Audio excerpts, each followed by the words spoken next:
I met Marjorie late 80s, but that's when I became homeless. I met her at a comedy club. I was performing one night and she came in. I wasn't no star, nobody knew me. She took my breath away. And I stopped talking and the audience was just looking at me and they started laughing. The very first words I ever said to Marjorie, and I kid you not, I don't know who you are, but I'm gonna marry you one day. I told her that in 1987. I became homeless. I could just quit going to Memphis to see her because I was embarrassed. I ain't had no money, no nothing. She had a little girl. I just said, okay, I'm out. And so when I got divorced in 2005, I was gambling. And my bodyguard stayed in touch with one of her girlfriends because he liked her, Big Boomerang. And the day I got divorced, he called her girlfriend and said, what's Marjorie doing? She said, I don't know, Boomerang. I mean, I don't talk her business to anybody.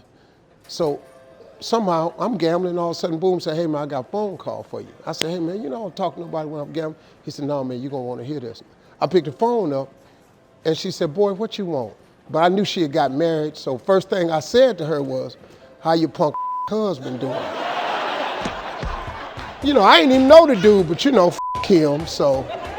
Because I'm hood, you know, and that's how I do. You know, I destroy competition right away. So I said, how your husband doing? She said, well, I've been divorced for 3 years. She had no idea I had gotten divorced the day before. But you know, when you get a divorce, that's just the day that the court system, your been out. Now, you've been gone for a long time. The divorce is just when the court legalized it. And so I didn't say nothing to her. I got a jet the next day and went to Memphis. She came to the hotel and had lunch. I saw her fine walk across that lobby. I said, I'm finna marry this motherfucker right here. I sat her down, I said, I'm gonna marry you just like I promised you in the 80s. She said, well, I don't know how you're gonna do that because you married. I said, I got a divorce day for yesterday. You know that sound like a lie. You know what the when I said it didn't sound good. I said I got a divorce day for yesterday, which was the truth, but how the that sound? She looked at me and said, boy, please. Sat down. When I got through, I convinced her. I've been with her ever since. And that was the whole story.